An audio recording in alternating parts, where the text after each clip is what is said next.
How to fix Coins.ph buy crypto failed.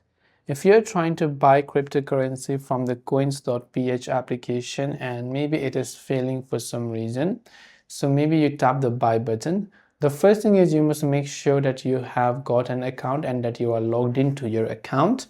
The second is to review the transaction history. So check your transaction history in the app for a specific error message.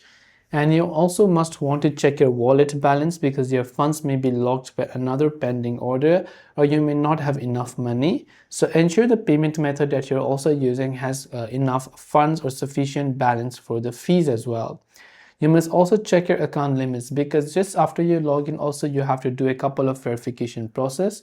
If your account is not verified, you will also not be able to purchase cryptocurrency, and ensure that you also meet the minimum amount. So Coins.ph has a minimum order quantity of PHP 50 for all markets and trading pairs and so on. So hopefully one of these may have helped to solve the problem. If you have got any further questions, do feel free to also leave them down in the comments below. As always, thanks for watching and see you in the next video.